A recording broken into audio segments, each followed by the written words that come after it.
Yay! Are you ready for some more calculus? Because I am. Okay, so ready or not, here we go.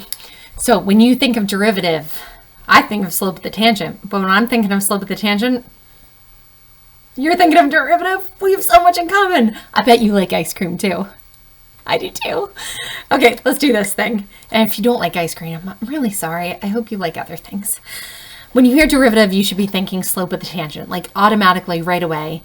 Don't be thinking that this is something crazy. Derivative sounds scary. It's not. It's just slope. We're just thinking about it in a new way. This is like advanced algebra, and I'm confident that you can do it. Okay, so we've got this crazy formula. This is the formal definition of what a derivative is. It's if you take 2 points in the graph and you make them closer and closer, infinitely close together, you can find the slope of that line, even though those points are infinitely close together. And because they're infinitely close together, we can find the slope of that. So what I want to do is first I want to start out with this function. I'm like, okay, the limit as h approaches 0. I'm going to say f of x plus h. So I'm going to write everywhere I see an x, I'm going to put in an x plus h. Minus f of x. So remember again, keep grouping symbols around this so that you remember to distribute that negative over h. If I try substituting in h is 0 right now, I can't do that. So what I need to do is simplify in some way so that I can factor out that h. So I have the limit as h approaches 0. Really important to keep writing that throughout because we're finding the limit as this isn't just a function. I'm going to distribute that 2/3. So I've got 2/3 x plus 2/3 h plus 3 minus, so I'm distributing this negative through, 2/3 x minus 3 over h. Ah, this is so nice. 2/3 x cancels out with negative 2/3 x, 3 and the negative 3, and all I'm left with is the limit as h approaches 0 is 2/3 h over h. Wait a second, if I substitute in h0 or anything, I just get 2/3. That's weird. How is this equal to the derivative, or f prime of x? Remember when I said the derivative was just the slope of the tangent line? Well, think about what kind of line we started with. See how we've got 2/3 x plus 3? What's the slope of that line always? Not just a tangent line, but the slope stays exactly the same because we're just talking about a straight line. What's the slope again? Remember y equals mx plus b? Oh, if I just would have asked you the slope, we wouldn't have even had to do this hard work. But this is just 2/3. The slope of the tangent line is just the slope of the line at a given value. This one, if there was a tangent line, it's weird because it would actually be sitting on the line. You're like, tangent lines only touch once. It's okay. It's just part of the definition that we're talking about the slope at an individual point. So this one's just 2/3 everywhere. In the next one, this one isn't quite as easy because we've got a parabola, so it's going to be changing. So the limit is h approaches 0. I should say the slope is going to be changing. And I'm going to put in 1/2. And instead of x, I'm going to write x plus h squared minus 2x plus h plus 3 minus f of x, so minus 1/2 x squared minus 2x minus 3 equals, and now I'm going to do this again, limit as h approaches 0. This would be 1/2 x plus h squared is not x squared plus h squared. So if you need to write it somewhere on the side what x plus h times x plus h is, you can, and then distribute it that way. I've done this a bunch of times, so I'm just going to say that this is x squared plus 2hx plus h squared. Again, pause me and do that part if you're not clear on where that's coming from. Minus 2x minus 2h, so I'm distributing. Plus 3. I'm going to run out of room. No, I'm not. I can do it. Minus 1/2 x squared plus 2x plus 3. Whew, just fit. And then I'm going to do another one. Limit as h approaches 0.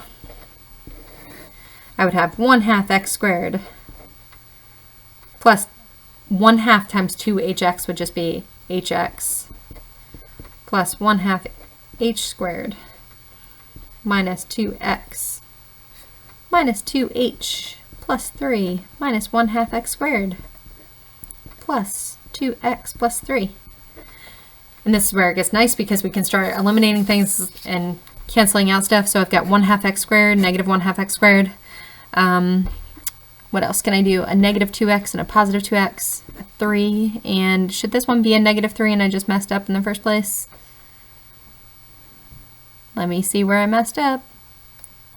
It says plus 3 over here. So when I subtracted it, this one should have been a plus 3. So this would be a negative 3. And you can see if you messed up anywhere because you'll see stuff like that happen where you should be canceling out and you couldn't. So that plus 3 and negative 3 go away. So I'm left with limit as h approaches 0. I've got an hx and I've got a negative 2h. And I believe that's it, right? So I'm going to actually do this all at once and I'm going to factor in the h just because I'm running out of room. And I'm left with x minus 2. So if you took hx minus 2h and you factor in h, you get this. I can cancel out the h's and I'm left with x minus 2, which I also know I can call f prime of x. So this is the derivative. It's going to change as I move around the function depending on where I am on the curve. The slope will change depending on where I am in the curve. So 1/2 x squared minus 2x plus 3 generally will look like this. This slope is going to be different here or here or here or here. And so I need to have a function for my slope. Okay, let's do another thing. So it says, you notice this was different. So this was a question that I asked you before. Was different than this f prime for this function. So this one, how are they different and why do you suppose this is? This is what I just said, but you should write this down in your own words also. This one is different than this because a line, a function like this, a straight line, so a line is going to have one slope the entire time.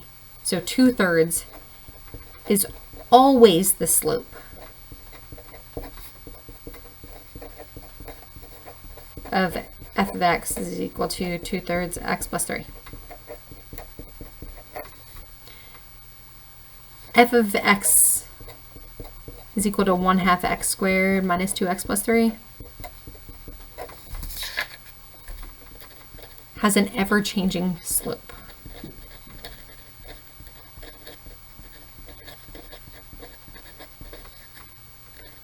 For different values of x.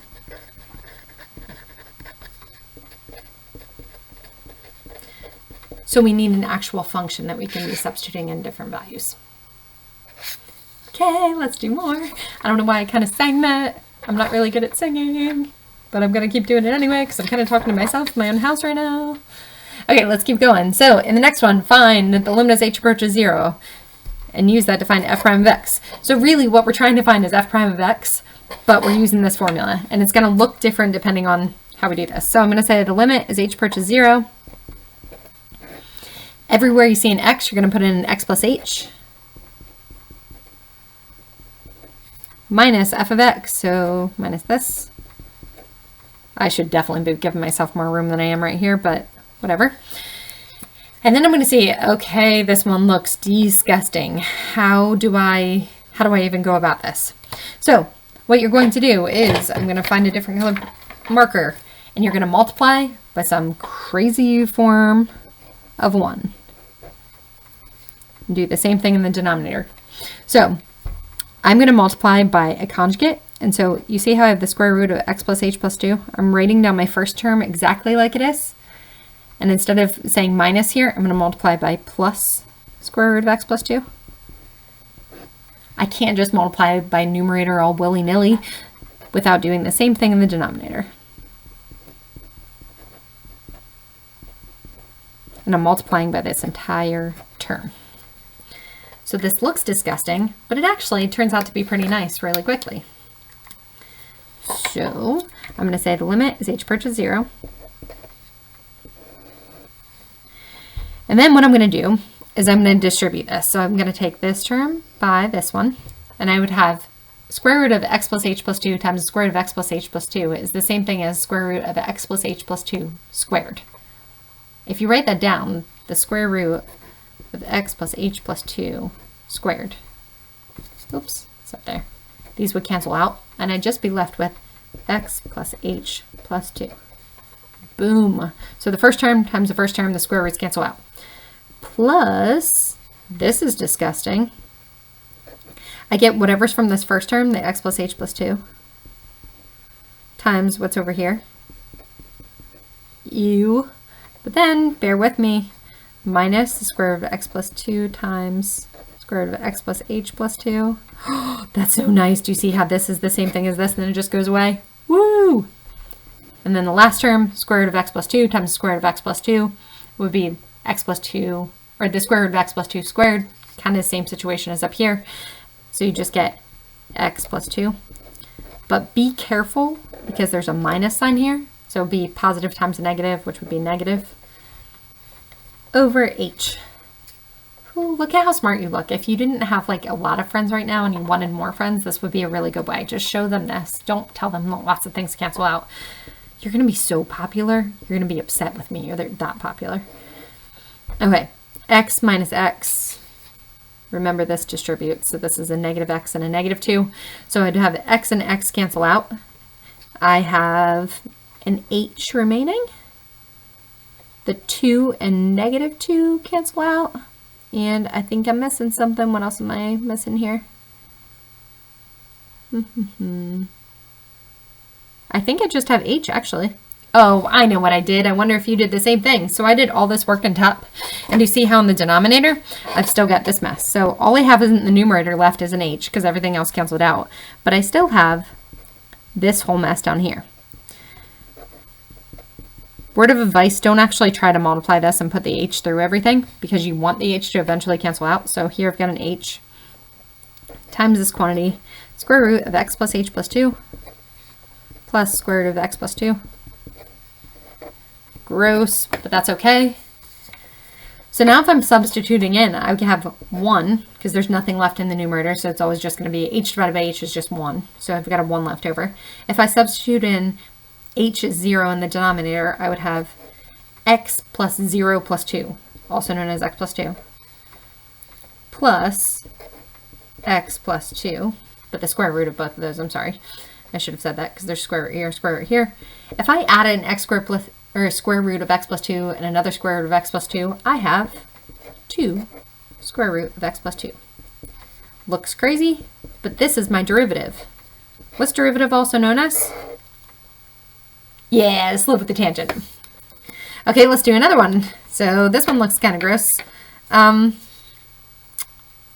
you know what? I'm going to keep going down on the bottom. So we did all of this work right now. And now I'm going to go here and say, find the equation of the line tangent in the graph of the x plus 2, square root of x plus 2 at x equals 7. Remember, there are 2 things that I need in order to write the equation of the line, or of any line. What are those 2 things? Did you say a slope and a point? To find the slope of a tangent line, I'm going to use f prime of 7. So I'm going to go into this business. And I'm going to say 1 over 2 square root of 7 plus 2. Also known as 1 over 2 square root of 9. Also known as 1 over 2 times 3, or 1/6. This is my slope of the tangent line. Then I need a point, which in this one would just be the function value at 7. So I'm going up here.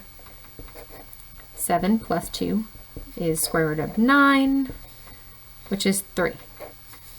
So then when you write your equation, you would just say y minus y1, this is my y1 value, is equal to m, which is the 1/6, x minus my x value, which was 7 in this problem. We did it! Let's do another one! Okay, so over on the side, I've got this, and I have f of x equal to 3 over x plus 2. And so we want to use this limit definition to find this. So I'm going to see, I'm going to go back to black because I wrote the other one in green. I'm going to say the limit as h approaches 0. 3 over, oh man, there's going to be so many fractions within fractions here. I just substituted in x plus h for x minus f of x over h. Blah. That was how I felt about that. What I need to do is get the h so that I can actually substitute in h is 0. So I'm going to multiply it by, again, a crazy form of 1, but I need something to get this x plus h plus 2 out of there. So I'm going to multiply the numerator and the denominator by x plus h plus 2, but also this other denominator I need to get out of there, so I'm going to also multiply by x plus 2. If you have a hard time with this one, you are not alone, but just think through how to distribute these. You can do it, it just takes some extra thought usually at the beginning of these. So I'm going to take this term and I'm distributing this to both terms. So if you need to, somewhere on the side, if you need to write this out, or maybe I'll write it at the top. If I think of 3 over x plus h plus 2 multiplied by x plus h plus 2 times x plus 2. So this is me distributing to that first term, and I'm just showing you the work. See how the x plus h plus 2 is going to cancel out? And it'd just be left with 3 times the quantity x plus 2. Then the same thing's going to happen over here if I'm distributing this term, 3 times x plus h plus 2. Nothing's canceling out there yet. But if I distribute this other one, x plus 2 times the over x plus 2 is going to be equal to 1. So I'm just left with this mess. In the denominator, you have to keep everything that's there. Do not multiply those out because you just end up factoring in the end and getting back to where you're starting. So limit as h approaches 0. This would be like 3x plus 6 minus 3x minus 3h minus 6. Copy over this mess from the denominator. And I get the limit as h approaches 0. 3x goes away. 6. And negative 6. And I'm left with negative 3h over h. I didn't know. Do you see it? See how those are going to be eliminated, and that's exciting? So this h cancels out. You can substitute in h as 0, so then we can actually find out what f prime of x is. In this case, we would have negative 3 over x plus h plus 2 would be x plus 0 plus 2, also known as x plus 2 times x plus 2. Or I could say negative 3 over x plus 2 squared, since these ones are multiplied. The difference between this one is I was adding them, so there's 2 of these, I'm combining like terms, and this one I'm multiplying, so it's squared. Okay, I did all that work. Now you get to find the equation of the tangent line. You don't know it yet, but this will be like coming back to an old friend soon because you get to do this so often in this class. Squeal! I had to say squeal and did it because that's how exciting it is.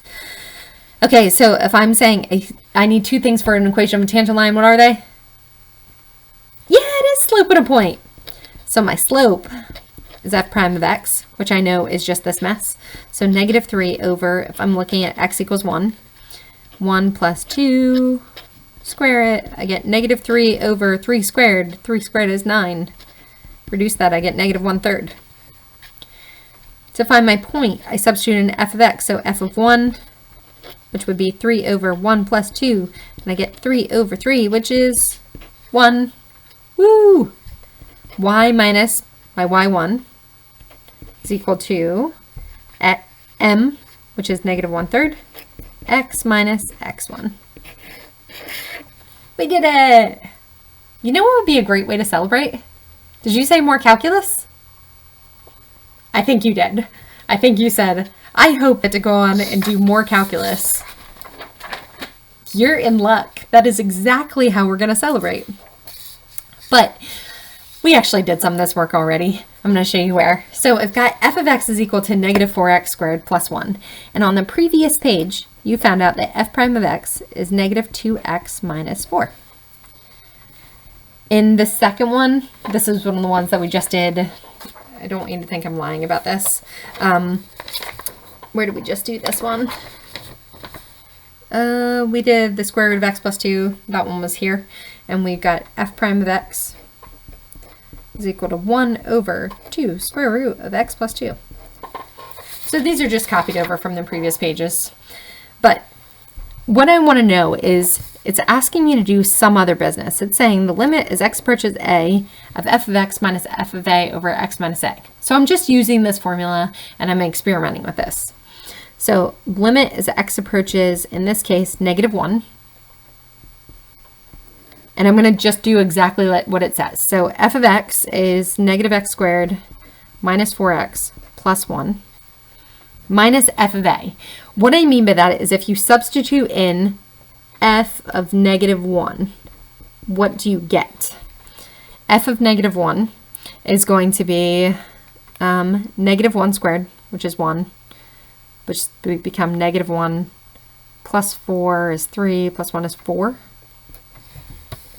So that's where this is coming from right here. Did I do that right? Yeah, it is. Okay, I should have probably done this over here, but either way, f of -1, because we're also going to find what f prime of -1 is here. This is really what we're trying to find out. But I know f of -1 is 4 because I'm just substituting it into here. Here, I'll write it in this spot again, since this one's talking about f prime. Okay, so I did all this work. Minus f of a, we already did that right here. We're good. Over x minus a. So I'm going to say x minus, my value was -1. So then I get, you're like, okay, this kind of looks gross. The limit as x approaches -1. At this point, I can't substitute in -1 and figure that out because I would have a denominator of 0. So I would just want to experiment. Is there something else I can do? Well, 1 minus 4 would be -3.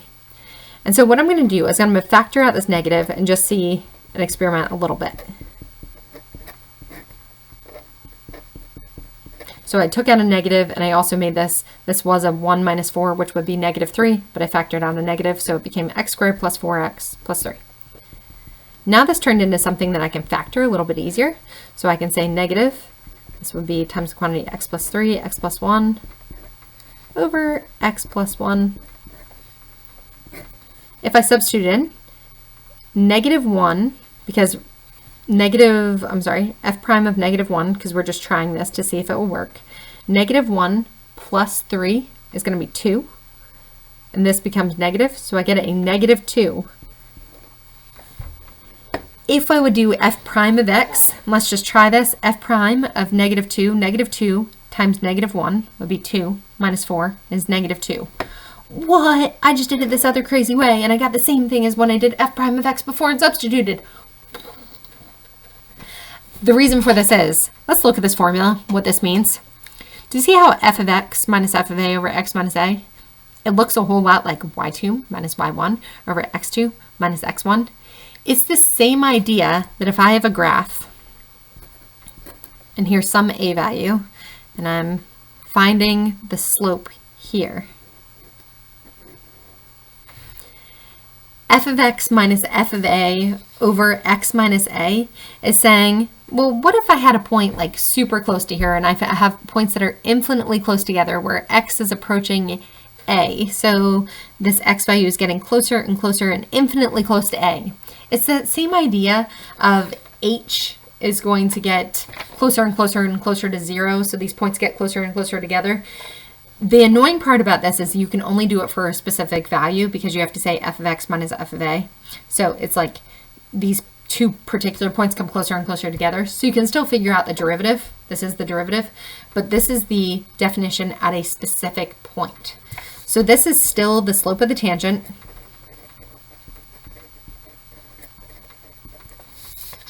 But it's going to be at x equals a. So at a very specific value where 2 points are getting closer and closer and closer together.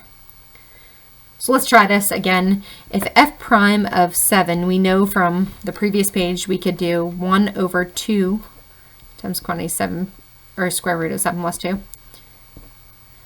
2 times, this would be the square root of 9, which is 3. 2 times 3 is 6. Okay. This is saying if I pick 2 points and they're infinitely close together where x is getting closer to a, limit as x approaches a, could I do it this way? I can. It just takes some work. I'm going to write in different colors so it's a little bit easier to see, but make sure you write small. This would be the square root of x plus 2 minus, and I should have said this is x approaching 7, not just approaching a. So the limit as x approaches 7. This was x plus 2 because this was my function over here. If I said f of a, f of 7 in this case is going to be 7 plus 2, the square root of that, which is 3, over x minus a, so x minus 7. And I can see right now, oh, that doesn't look so nice. I need to do something to that because I can't substitute in 7 right away. So what do you think you would do? Did you say multiply by a conjugate? Guys, we have so much in common. I could have said it at the same time if I would have known that you were saying it. Okay, but now that we know, multiply by a conjugate. Yes, that's what we're going to do. So what I mean by that is you keep whatever the first term is exactly the same. So the square root of x plus 2. And instead of saying minus 3, I'm going to say times plus 3. I can't just multiply in the numerator without multiplying the denominator. I'm going to put parentheses to group what is already there. Do not multiply this denominator together because you eventually want to factor it, and it's so much nicer if you keep it as this. I'm going to write it down so I don't accidentally do it. So if I distribute the square root of x plus 2 times the square root of x plus 2 is x plus 2. If I take 3 times square root of x plus 2 and then minus 3 square root of x plus 2, the inside's going to cancel out. And then, then I would just be left with minus 9. Oh, that's so nice. See how x plus 2 minus 9, what is that actually?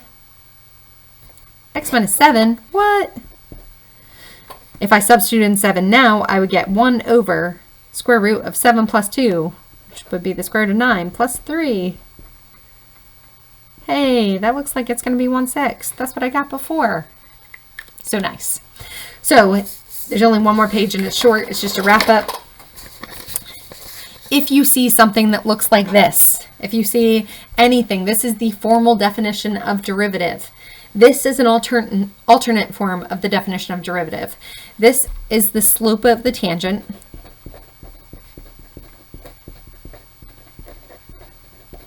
at any x value. This is the slope of the tangent,